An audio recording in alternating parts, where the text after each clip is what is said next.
Okey, kita dah start recording. Sekali lagi Assalamualaikum warahmatullahi wabarakatuh. Jadi untuk petang ni kita akan sambung lagi. Ada satu lagi soalan yang berkenaan hak-hak yang diedarkan tu berkenaan tajuk formula dan sebatian kimia, formula dan persamaan kimia. Jadi untuk petang ni kita selesaikan yang tu dulu. Lepas tu kita akan cuba kutip-kutip soalan daripada mana-mana yang berkaitan lah. Okey, kalau tempoh hari kita dah habis soalan set yang 2A dengan 2B. Jadi kita ada yang 2C. Rasanya ada mula jawab dah kot. Okey, jadi contohnya yang pertama ni berkenaan apakah maksud jisim atom relatif. Boleh bagi ayat hak depan tak? Kalau ikut hak kita bincang tempoh hari, kalau untuk jisim atom relatif ataupun jisim molekul relatif, ayat apa yang nak pakai kat depan tu? Ingat tak? Dia bermula dengan jisim purata. Jisim purata apa?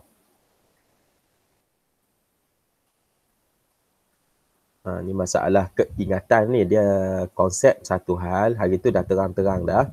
Jadi mungkin dari segi latih tubi lah ni yang jarang-jarang pakai. Jadi mungkin disebabkan itu lupa. Okay, jisim purata suatu atom bahan. Yang penting dia kena nak bagi tahu, nak habaq, nak dibandingkan dengan apa. Sebab ingatlah relatif tu, perkataan relatif ni dia adalah bandingan. Jadi bila bandingan kena bagi tahu dekat sini nak dibandingkan dengan apa. Jisim purata suatu atom bahan dibandingkan dengan hak ni satu lagi dia ada masalah kat sini adalah kalau kita nak banding, sebenarnya kita dah banding dengan karbon 12. Tetapi ingat, karbon 12 kita bukan banding dengan satu atom karbon 12. Tetapi kita bandingkan dengan 1/12 jisim atom karbon 12. Macam tu. Okey. Mungkin pada waktu yang lain ayatnya akan nampak lari sikit. Tapi yang bandingkan tu memang tak boleh lari dah. Hak ni memang dah tepat dah. Dah tetap dah ni. Dibandingkan dengan 1/12 jisim atom karbon 12. Kadang-kadang kalau nak tertukar ayat pun dibandingkan dengan 1/12 jisim satu atom karbon 12. Macam tu. Dia lari macam lari sikit lah. Tapi tetap kita bandingkan dengan 1/12 sahaja. Okay, nah? Jadi kalau kita cuma tulis dibandingkan tak dapat juga sebab takrifannya adalah jisim. Jadi jisim yang dikehendaki di sini adalah jisim purata suatu atom. Boleh nah? Jisim purata suatu atom. Kenapa kita kata jisim purata? Sebab atom dia ada isotop dia. Macam karbon dia ada isotop karbon 12, karbon 13, karbon 14.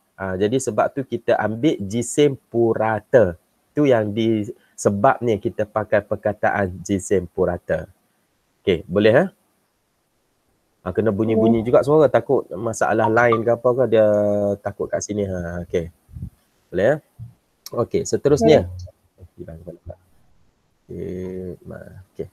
Seterusnya.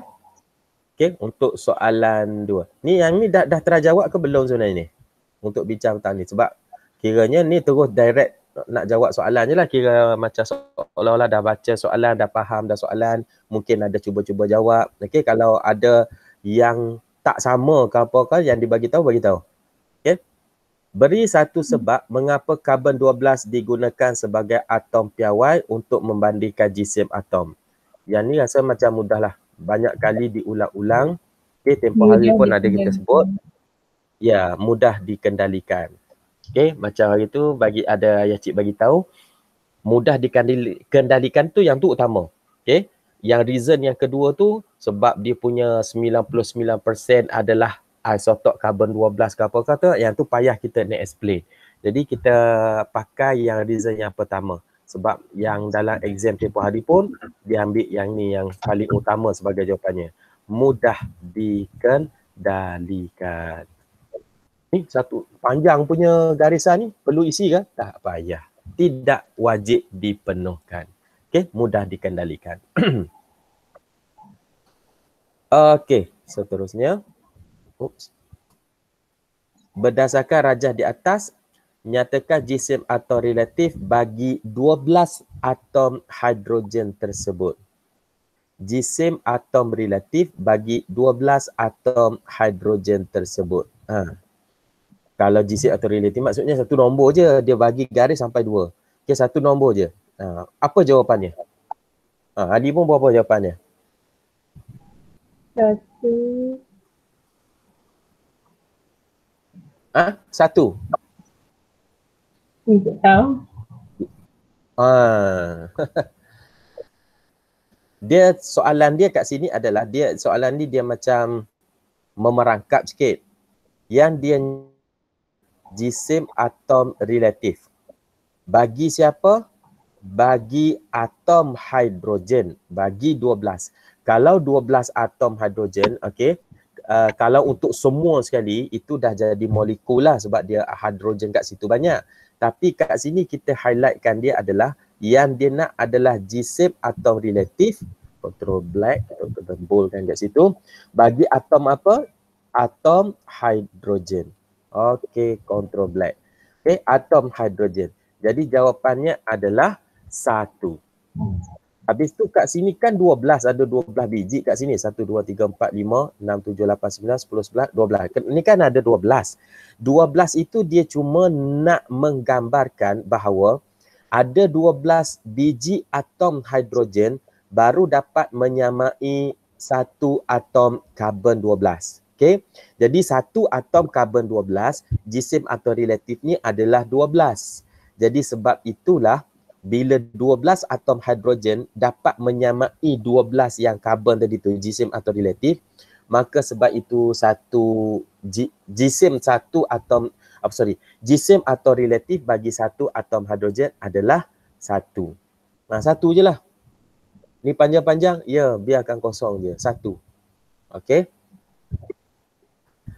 Okey.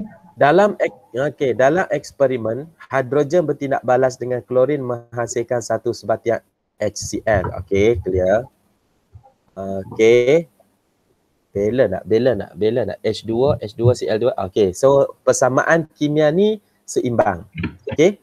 Kalau dekat sini, okey, dia tak tanya dah persamaan kimia seimbang, dia terus minta tafsirkan persamaan tersebut dari segi kualitatif dan kuantitatif. Okey, kalau dia bagi macam ni, okey, kita terus combine sahaja. Okey nah, maksudnya terus kita bagi dalam bentuk maklumat kuantitatif. Dia terus ada kualitatif dalam ni. Sebab dia cuma peruntukkan 2 markah, dia cuma nak nampak berapa mol, bertindak balas dengan berapa mol, dapat berapa mol. Dan mol bahan mana yang bertindak balas dan bahan mana adalah hasil. Jadi kalau kat sini kita akan bagi tahu 1 mol gas hidrogen bertindak balas dengan 1 mol gas klorin menghasilkan 2 mol. Nak tanya. HCl tu apa? Asid hidroklorik. Ali? Nak tanya Ali? Apa dia HCl? Ali? Ada yang nak ni? Ada. HCl tu apa dia? Tak tahu. HCl kat sini belum asid hidroklorik. Kat sini dia masih lagi adalah gas hidrogen klorida. Okey. Dia bukan lagi asid. HCl, asid juga. Sama ada kita nak tahu dia tu adalah asid apabila kalau dekat HCl, okey, pakai wand. Sat pakai wand nak tulis. Tak conteng ah. Okey. Okey. Kalau dia tulis HCl, contohnya okey, HCl, okey, ada kurungan kat tepi ni dia letak AK, aqueous. Kalau macam ni, ini adalah asid hidroklorik. Ataupun kalau dia tulis nama larutan HCl. Okey, jadi dia bagi formula HCl. Masa ni dia adalah asid hidroklorik. Asid hidroklorik, okey, adalah bila dia sudah masuk dalam air ataupun HCl ini, jika dia sudah dilarutkan dalam air, maka barulah dia berubah jadi asid. Sekarang ni hidrogen gas, klorin gas, dua-dua gas. Tidak ada di sini menyatakan wujudnya keadaan air. Jadi HCl ini juga adalah adalah gas. Hidrogen klorida sahaja. Boleh tak? Kalau dia dah kata gas ini tindak balas ni dibuat dalam tabung uji ke tabung didih ke, kemudian ditambah air kepada tindak balas tersebut. Ada satu larutan terhasil, disebut larutan terhasil menukarkan kertas litmus biru jadi merah. Itu baru HCl lah. Kalau gas hidrogen klorida, dia belum menukarkan warna kertas litmus. Sebab masa ni dia belum jadi asid. Ya. Kenapa dia tak jadi asid? Sebab dia belum ada air. Jadi dia tidak boleh mengayon lagi dalam tu. Okey, nyatakan warna gas klorin. Yang ini sebenarnya dia ambil sikit daripada tajuk jadual berkala ni. Unsur-unsur kumpulan 17. Okey, Ali mungkin tak belajar lagi lah sebab dia tak masuk bab 4 bab jadual berkala lagi. Okey, Kak Bakis dah belajar bab jadual berkala. Tolong ingat apa warna gas klorin? Kuning kehijauan. Kuning kehijauan. Okey, itu dah betul dah. Cuma kita recall sikit untuk dia bermula dengan gas fluorine. Allah. Klorin, bromin. Ini yang banyak ditanya dan juga iodin. So untuk klorin ni memang betul lah. Ia adalah gas kuning kehijauan. English dulu panggil greenish yellow. Okey, tak ada masalah, kuning kehijauan.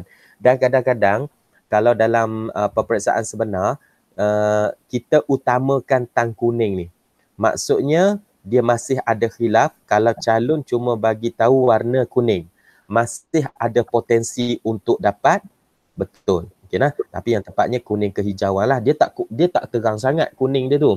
Okey, kuning kehijauan. Tapi kalau pelajar lebih ingat tentang hijau, dia kata hijau kekuningan. Nampak macam lebih kurang aja. Kuning kehijauan, hijau kekuningan. Kalau hijau tu salah. Hijau yang diutamakan adalah salah.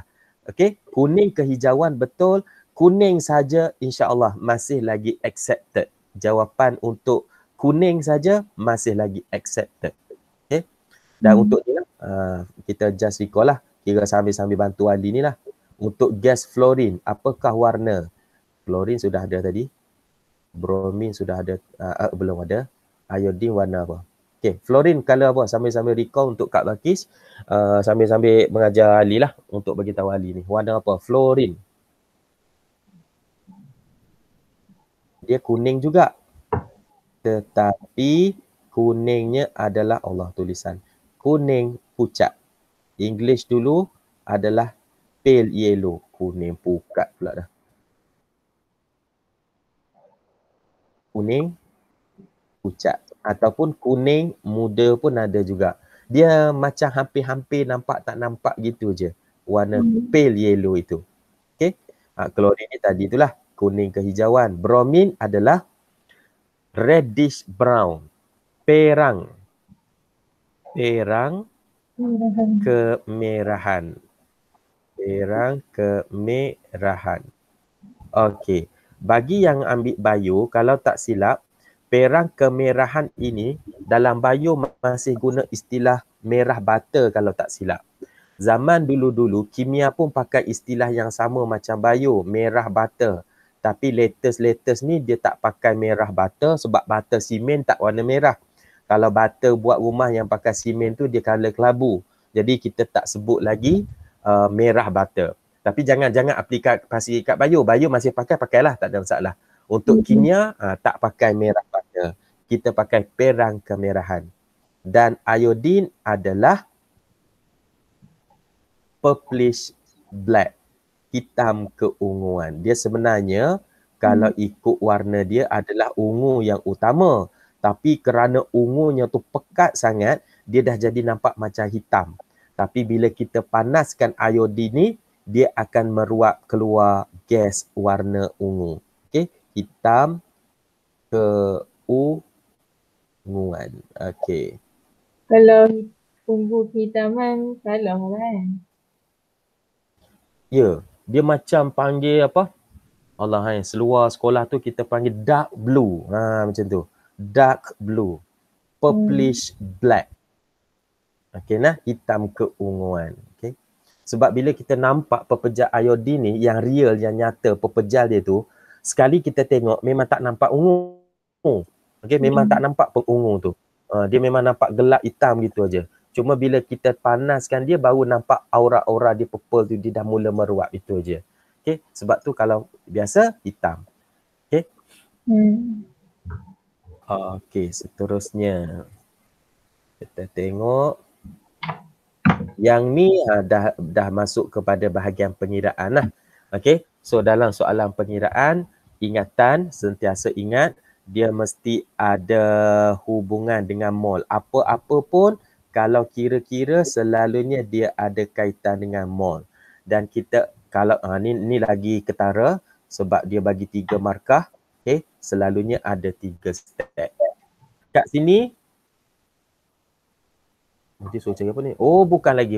Hak ni masih lagi cari empirical formula. Formula empirik, hak senang je. Okay? Mencari formula empirik masih lagi hak senang. Bukan lagi pengiraan 3 langkah. Okay, tak apa. Formula empirik.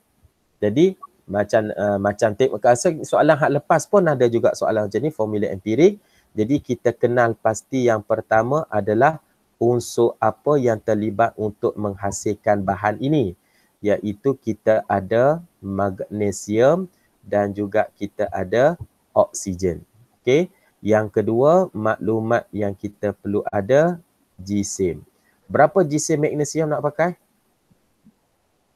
Oh Allah, mudah kat sini. Ada dah dalam ni. Ingat tadi macam persen. Allah. Okey, so gisim magnesium 1.92 gram. Okey, dan oksigen 1.28 gram. Okey. Maklumat seterusnya adalah kita perlu dapatkan mol, iaitu gisim bahagi JAR ataupun gisim molar.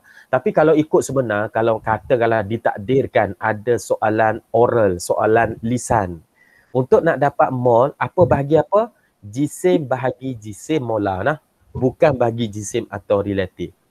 Habis tu kenapa dia bagi gisim atau relatif kat sini? Kita gunakan panduan nilai gisim atau relatif itu sebagai gisim molar. Nah. Kalau soalan tanya untuk nak dapat mol, gisim bahagi gisim molar nah sebenarnya nah. Okey, so 1.92 bahagi 24 untuk magnesium. Okey. Dan untuk oksigen 1.28 bahagi 16. Okey, hak ni kena tolong kira, tak ada kalkulator ni. 0.08. Ini 0.08. Yang ini? Sama. Okey, 0.08. Jadi mol yang terkecil, okey, maksudnya nak dapatkan nisbah mol terkecil. Allahu Akbar. Nisbah mol terkecil. Okey. Ini 0.08 bahagi 0.08. Ini pun sama, 0.08 bahagi 0.08 sama dengan 0.08 sama dengan 1 nisbah 1. Belum jawapan lagi. Formula empiriknya adalah Mg. Ini jawapan akhir. Okey. Kenapa MgO 1:1? Sebab nisbahnya adalah 1:1. Rasanya hak ni mudah kot lah. Mudah je. Kau rasa susah hak ni? Boleh dah. Boleh je sebenarnya. Sebab formula empirik memang itulah stepnya kita mencari nisbah terkecil berdasarkan jisim-jisim yang diberi. Okay, ada nak tanya kat sini, nak ambil soalan hak lain pula. Hak ni soalan hak lain ni tak perina sebab hak ni sebenarnya ada dalam buku teks, cuma nak recall balik saja. Okay. Mana ni? Okay, siap. Duduk dekat PowerPoint.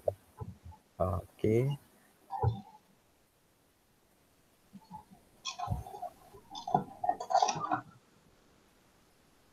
Okay.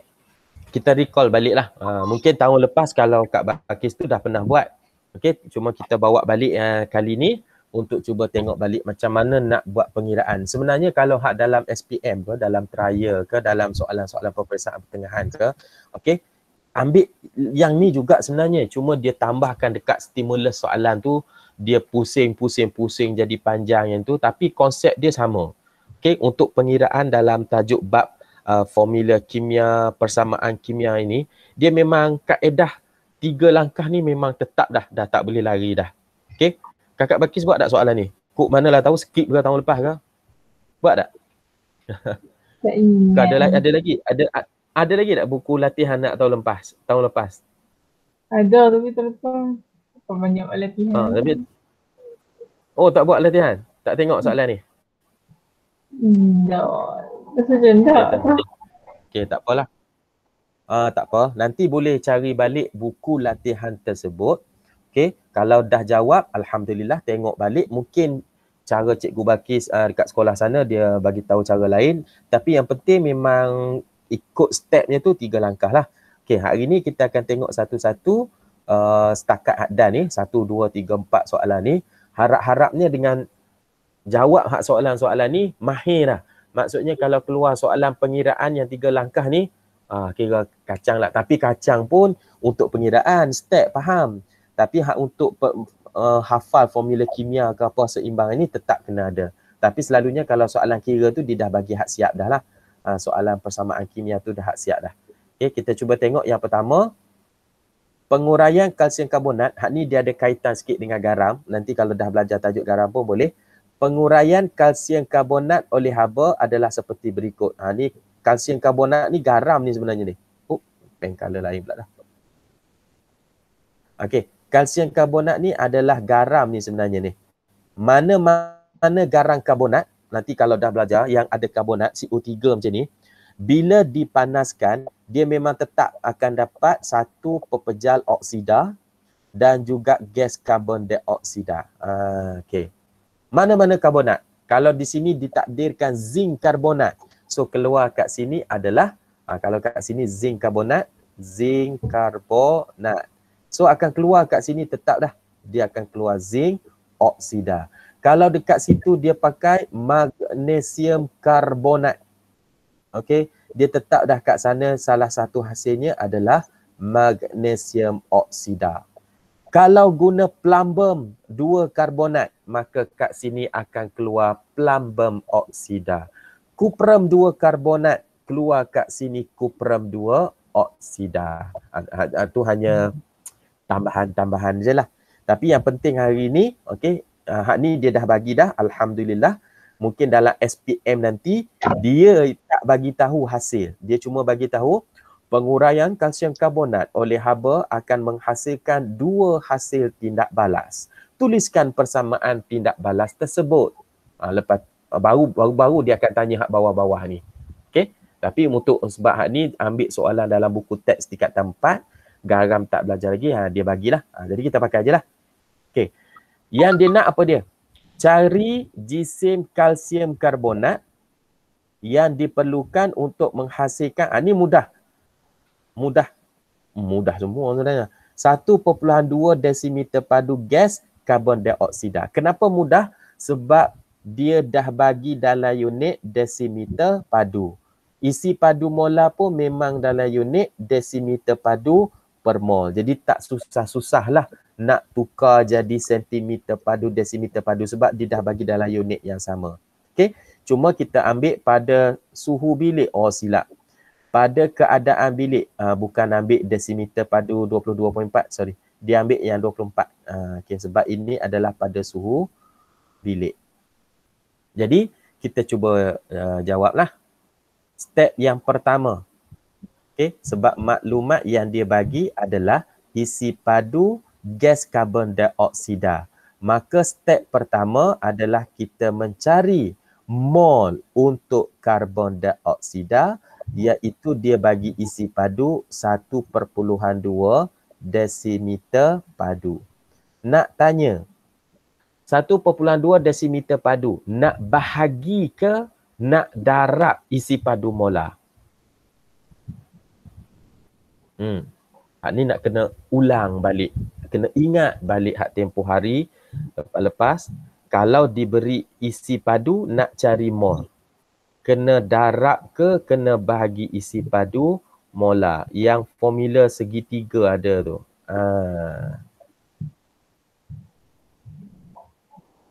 Okey, diberi isi padu nak cari mol, kena apa? Kena bahagi isi padu molar. Dia senang aja sebenarnya. Kalau ada mol, nak cari apa-apa sahaja, darab. Ada apa-apa sahaja, nak cari mol, kena bahagi. Oleh kerana kali ini dia bagi isi padu molar, dia bahagi isi padu, maka kita bahagi isi padu molar. Ni isi padu tadi tu, hak 1.2 tadi tu. Hak 1.2 desimeter padu tu. So, kena bahagi isi padu molar. Okey? InsyaAllah ingat dah hari kejadian SPM nanti, ingat kot insyaAllah. Mana soalan ni? Okey. Jadi 1.2 desimeter padu bahagi 24 desimeter padu per mol. Okey. Nombor ni rasa tekan kalkulator pun tak perlu ni. Okey. Sebab kalau 12 bahagi 24, 0.5. Lompat satu titik, 1.2 je. Jadi 0.05 mol. Okey. dm3 mati dengan dm3 kat atas tu. Jadi mol karbon dioksida cuma 0.05 mol. Dah dapat jawapan ke? Belum. Ini baru step 1. Step 2 adalah kita nak dapatkan mol yang dia minta tadi tu. Okay, dia nak mol siapa? Dia nak gisim siapa? Kalsium karbonat. Maka kita perlu buat hubungan supaya dapat mol kalsium karbonat. Tengok kat sini. 1 je kalsium karbonat terhasil. 1 kalsium oksida terhasil. Ni 1 karbon dioksida terhasil. 1 kalsium oksida terhasil daripada 1 kalsium karbonat. Jadi nisbah dia adalah 1:1. Maka kat sini hubungannya senanglah. 1 karbon dioksida terhasil daripada 1 kalsium karbonat. Kita tak buat tanda sama dengan untuk skema pemakaian SPM, ada calon yang buat tanda sama dengan macam ni. C1CO2 sama dengan 1 CaCO3. Sebab nanti dia kata mol CO2 sama dengan CO. Salah. Bila ada tanda sama dengan, salah. Sebab ini bukan sama. Mana sama? Ni karbon dioksida, ni kalsium karbonat. Tak sama. Boleh nak? Kita kena buat anak panah. Sebab ni adalah hubungan sahaja. Jadi, mol karbon dioksida adalah 0.05 mol. Maka, untuk kalsium karbonat pun 0.05 mol. Ya. Boleh. Hak ni senanglah. Step kedua. Tu yang hari tu ada ayah cik bagi tahu. Kalau pelajar tera, kadang-kadang step nombor 2 ni dia lupa. Sebab dia dah tahu dekat persamaan tu ni ratio dia tu 1:1. Terus saja dia ambil mol karbon dioksida yang dikira tu untuk lompat ke step 3. Jadi rugi lah. Pandai tu pandai dah. Bijak tu bijak dah. Dah boleh congak semua. Tapi rugi 1 markah. Sebab mol ni 1 markah. Perhubungan ni 1 markah. Jadi untuk kena tulis. Ya, kena tulis, kena tunjuk. Ini kertas 2 lah. Kalau kertas 1, tengok soalan terus dapat jawab. Tu lagi lah cun, tak payah tunjuk kira tak apa. Okey, tapi ni hak kita nak tengok dekat kertas 2. Sebab kertas 2 hak susah 100 apa ni hak banyak markah diperuntukkan tu. Jadi jisim kalsium karbonat sama dengan mol. Okey, mol dia darab jisim molar. Jisim molar siapa? Kalsium karbonat. Okey. Jangan risau hak ni. Ni boleh pakai tanda sama dengan pula. Betul lah, sebab sekarang ni memang kita nak cari hak untuk kalsium karbonat aja. Tadi anak panah tu sebab hubungan aja. Okey. Jadi mol sudah ada 0.05 darab kalsium. Cik tak ingat. Kalsium berapa dia punya jisim molar? Kalsium 40. Lupa. Okey. Jadi 40, kalsium ada 1 je. 40 tambah karbon pun ada 1 je, 12. Tambah U ada 3. 3 darab 16. Tekan kalkulator.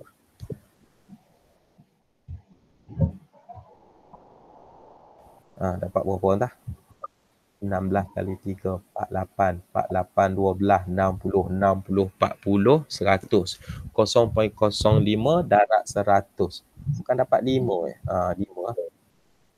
5 apa? Sebab gram. Selesai. 3 markah. 1 markah, 2 markah, 3 markah akhir. Dan kadang-kadang dalam peperiksaan, kalau tinggalkannya ni pun dah betul dah. 0.05 darab 40 tambah 12 tambah 3 darab 16 ni. Okey. Selalunya calon dah tinggal macam ni pun dia dah kira markah dah tu. Okey. Tapi kalau boleh siap kira lah sampai habis. Sebab yang ni rasanya kalau tak silap dia consider kalau calon-calon yang tak ada kalkulator dia cuma tinggalkan jalan pengiraan saja. Dia ambil juga. Okey. Ni pengiraan 3 markah. Okey, kita tambah slide.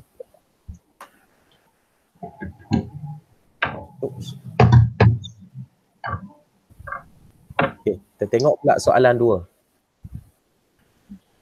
Zinc bertindak balas dengan asid hidroklorik HCl juga, tapi kenapa ni asid hidroklorik? Sebab dia adalah aqueous. Seperti berikut. Berapa jisim zinc yang harus digunakan untuk menghasilkan 0.5 mol gas hidrogen? Kalau macam ni selalunya 2 markah je. Sebab apa? Untuk hidrogen maklumat yang diberi dah terus dalam unit mol. Jadi terus buat hubungan sahaja antara hidrogen dan juga zinc. Okey. Jadi kita terus kepada step yang kedua, hubungan di antara hidrogen dengan zinc. Jadi step, tapi kalau nak tulis nombor tu tulis nombor 1 jugalah. Okey. 1 hidrogen terhasil daripada tindak balas 1 zinc. Ni dapat dari mana ni? Daripada persamaan. Okay, nah? Sini ada 1 sahaja zinc, di sini pun ada 1 sahaja gas hidrogen. Jadi oleh sebab itu, oleh kerana mol hidrogen dia bagi 0.5 mol, maka zinc pun adalah 0.5 mol. Okey. Senang lah. Jadi tak payah-payah bagi jisim isi padu molar bagai. Okey. Jadi untuk jisim hidrogen step 2 ataupun yang terakhir itu sebenarnya jisim zinc ni mudah ni. Sama dengan 0.5 darab jisim molar zinc iaitu 65. 65. Okey, so dapatlah 32.5 gram. Okey, 32.5 gram. Mudah kan? Ni 2 markah lah. 1 markah kat sini, 1 markah kat sini. Okey. Tak ada yang susah-susah ke? Ni tengok yang susah ni bila dah ke bawah ni lah. Tengok formula pun dia jadi macam banyak-banyak sikit. Tapi sama je konsep dia. Ingat 1, 2, 3. Cari mol bahan diberi maklumat. Buat perhubungan. Dan yang ketiga adalah baru cari bahan yang dikehendaki dengan gunakan mol yang ada tadi. Okey, new slide. Soalan 3. Okey. Kalau tengok soalan 3 ni, bila ada satu sampel ferrum 3 oksida dipanaskan, nampak macam susah. Nampak macam susah. Jadi kita mudahkan dia dengan cari apa maklumat yang dia bagi. Maklumat dia bagi adalah 5.6 gram logam besi. 5.6 gram logam besi. Terhasil. Ni hasil lah. Ini adalah hasil. Hasilkan. Okey, hasil.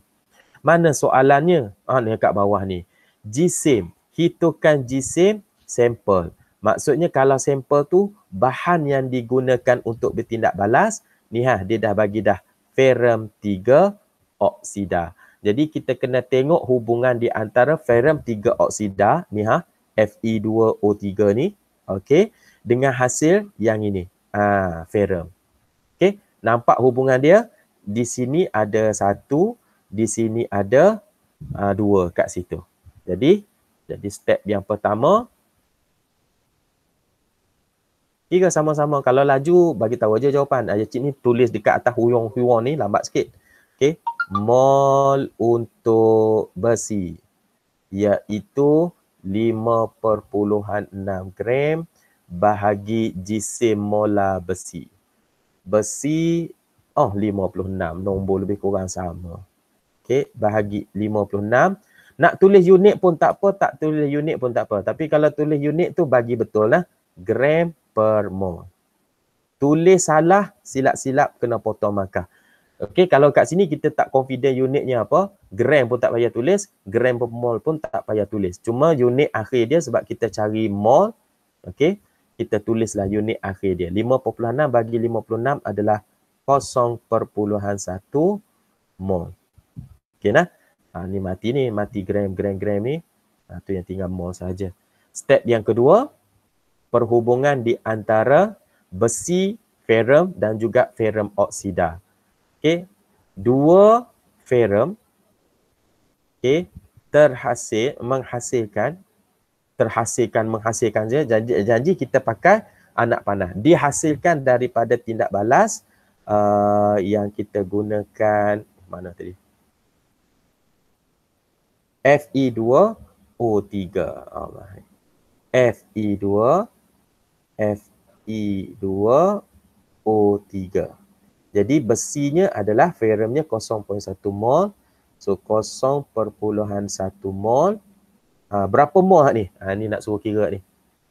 Berapa mol Fe2O3? Kalau Fe ni cuma 0.1 mol.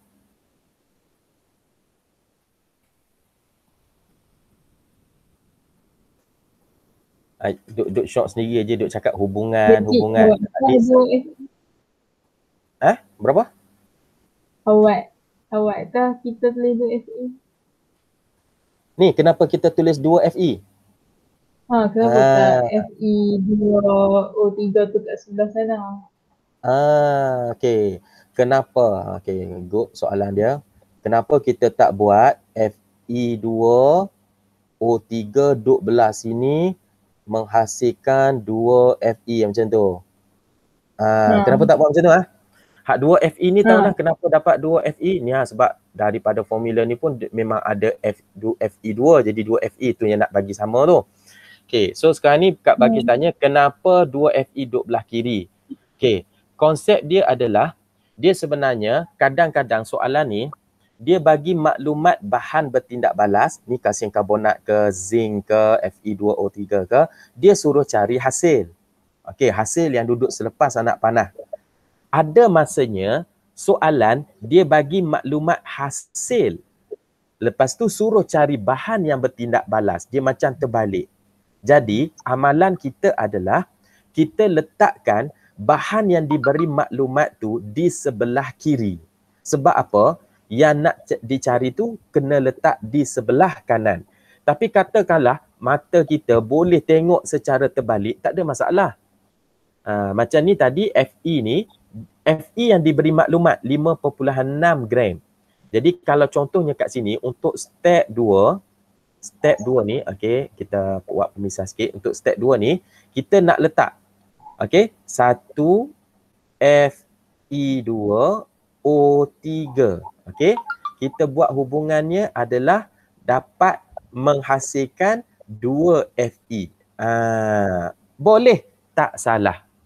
Cuma dia jadi nanti pelik sebab kita tak tahu berapa mol Fe2O3 untuk menghasilkan 0.1 mol Fe. Seperti yang dikira pada step 1 tadi. Jadi pelik lah. Benda yang nak dicari duduk belah kiri, benda yang dah ada di belah kanan. Tapi masih tak salah. Maksudnya kalau nak guna begini pun tak salah. Okey? Tak salah ke? Kan bahan bertindak balas duduk belah kiri. Bahan hasil tindak balas duduk belah kanan. Fe ni kan hasil tindak balas? Oh bukan. Ni yang step 2 ni, okey, yang step 2 ni ini bukan persamaan kimia lah. Ini bukan persamaan kimia. Ini adalah hubungan sahaja. Jadi yang mana duduk belah kiri, mana duduk belah kanan tak ada masalah. Dia tak semestinya yang duduk belah kiri ni bahan, yang duduk sebelah kanan ni hasil. Bukan. Ini hanya digunakan untuk hubungan sahaja. Kalau persamaan, yalah memang tak boleh larilah. Dia ada maklumat ke, dia tak ada maklumat ke, bahan bertindak balas mesti duduk belah kiri. Hasil mesti duduk belah kanan. Untuk pengiraan, perhubungan pengiraan, yang ada maklumat, kita letak belah kiri. Yang nak dicari letak belah kanan. Okey lah? Tak ada masalah. Boleh? Jadi kalau kat Balkis, kalau kat sekolah, macam mana? Memang hak hasil tetap duduk belah kiri. Hak hasil tu tetap duduk belah kanan ke macam mana? Pasal cikgu buat macam dekat persamaan tu tanya. Oh, dekat persamaan. Dia akan ikut persamaan. Bahan bertindak balas tetap duduk belah kiri. Macam ni lah. Macam yang kedua ni lah. Oh, macam payah sikit lah. Kalau yang cik tu dia nampak macam susah sikit lah. Tapi boleh aja. Sebab dia jadi ghostan. Kalau 1 dapat 2. So berapa akan dapat 0.1? Dia jadi macam kod ni lah. Daripada 2 nak jadi 1, kena bahagi 2. Jadi kalau 0.1 nak ke sana, juga kena bahagi 2. Kalau kat sini, selalu kita memang nampak dah kod ni. Sama juga, bahagi 2 juga. 2 Fe nak dapat 1 kat sini, bahagi 2. Jadi 0.1 nak dapat hak sini, bahagi 2 juga. Iaitu 0.05 mol. 0.05 mol siapa? Fe2O3 lah.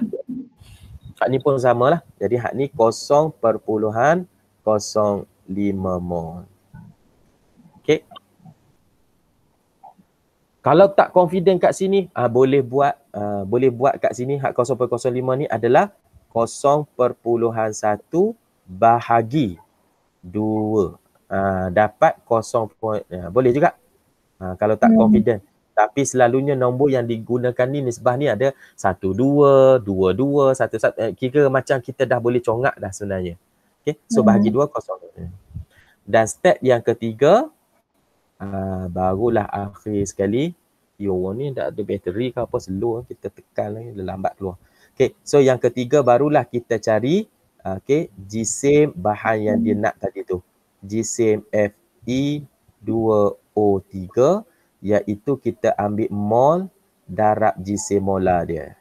Darab jisim molar dia. Iaitu 0.05 darab. Jisim molar ni kena kira sikit. 2 kali Fe, 2 kali 65 tambah 3 darab 16. Allahuakbar. Okey, ni kena kira ni lah. 2 kali 65 tambah 3 darab 16 darab 0.05. Okey, nak kena tekan kalkulator. Tekan.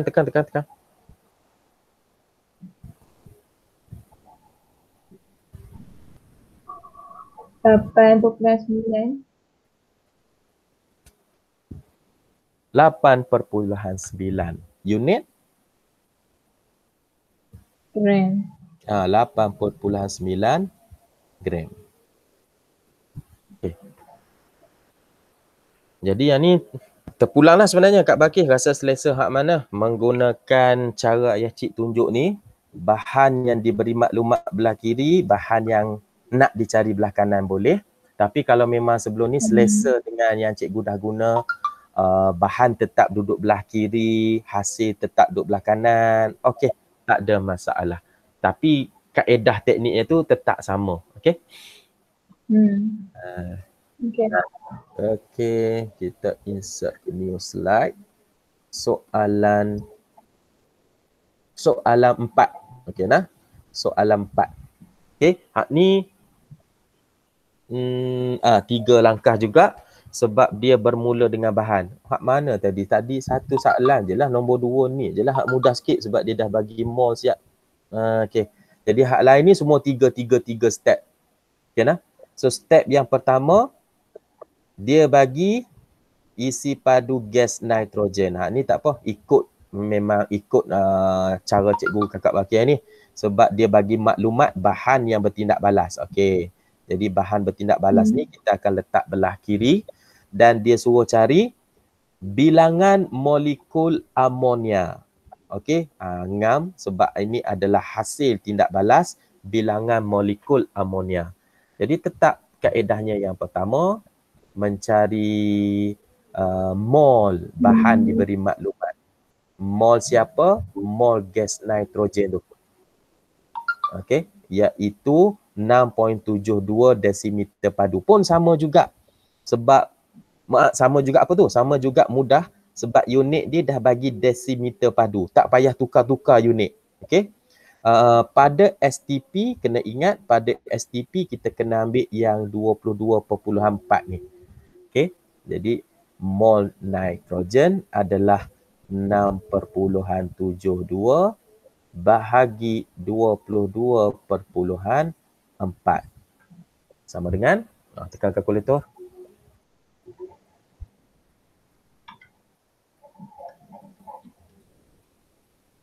Kosong 0.3 mol. Step yang kedua. Kita buat hubungan antara nitrogen dengan amonia. Satu nitrogen menghasilkan mana hilang tu? Okey, dua sak tadi lupa. Betul, 2 menghasilkan 2 amonia. Okey, jadi kalau sini mol nitrogen 0.3 mol nitrogen. Okey, untuk kat sana sebenarnya ni macam tadi Cik bagi tahu lah, nak darab terus sebab dia nombor simple je. 1 nak jadi 2, kita cuma kena tahu dia darab 2 macam tu. Jadi hak ni kalau kita darab 2 terus pun boleh dapat 0.6. Tapi kalau tak confident nak tunjuk juga 0.3 darab 2 pun boleh sama dengan 0.6 mol. Boleh juga. Dan tu yang Cik bagi tahu tu, kalau dalam peperiksaan jika calon tinggalkan 0.3 darab 2 mol, terus tulis mol itu. Okey, dia akan terima, dia accept. Kalau tak ada 0.6 pun. Okey, sebab yang kat sini dia nak nampak hubungan tu betul. 1 dapat 2, jadi 0.3 nak dapat sana darab 2 juga. Kat sini memang step kedua dia nak tengok hubungan. Okey, dan step 3 nak cari bilangan molekul tadi tu. Bilangan molekul, so mol kena darab nombor Avogadro iaitu 0.6 darab nombor Avogadro dia bagi berapa tadi? Nombor Avogadro dia 6.02 darab 10 kuasa 23. Mana pen?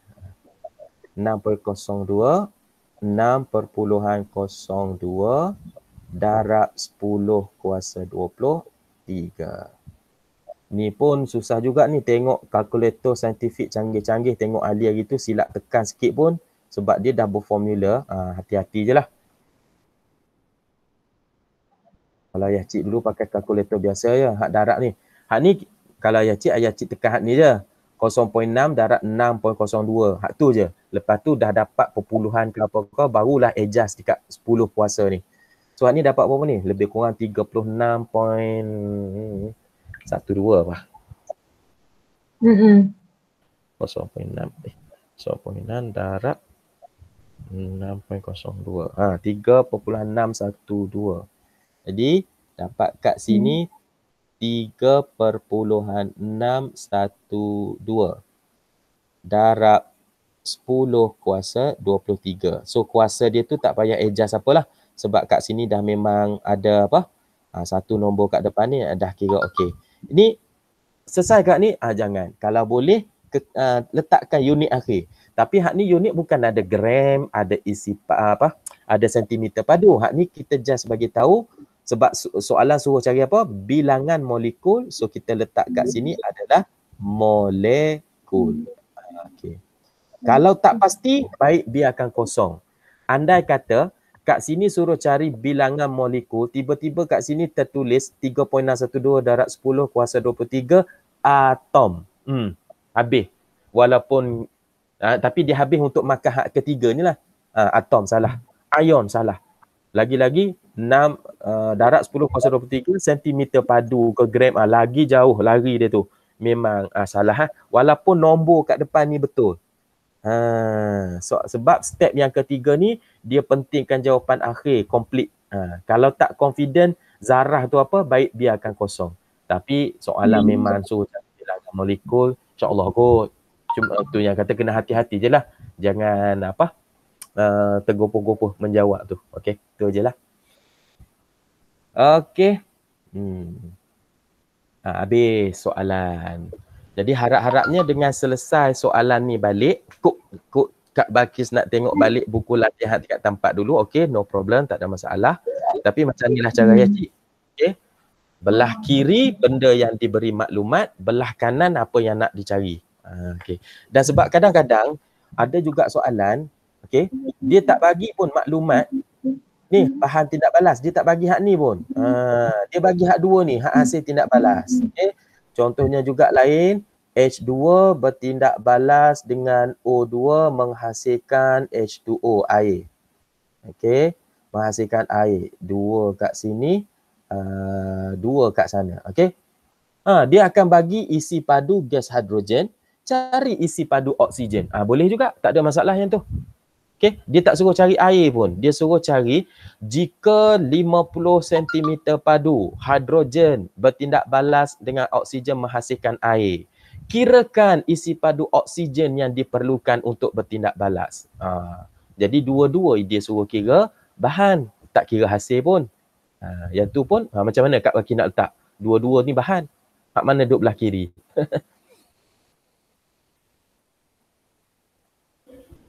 Macam mana? Kak Balkis masih ada kah? Apa dia sekat-sekat. Suara tersekat-sekat macam ni. Ada waktunya dekat soalan, okey, macam ni contoh ayah cik bagi tindak balas antara gas hidrogen bertindak balas dengan oksigen menghasilkan air. Diberi isi padu gas hidrogen, contohnya 50 cm padu hidrogen bertindak balas dengan oksigen menghasilkan air. Kira isi padu oksigen yang diperlukan untuk bertindak balas dengan hidrogen tadi. Maksudnya, ayah cik nak cakap kat sini, ada waktunya soalan tu boleh tanya tentang kedua-dua bahan tindak balas. Ada juga waktunya, macam contoh soalan 1 ni tadi, dia boleh bagi maklumat gas karbon dioksida dan dia minta jisim kalsium oksida. Dua-dua hasil yang dia tanya. Boleh juga macam tu.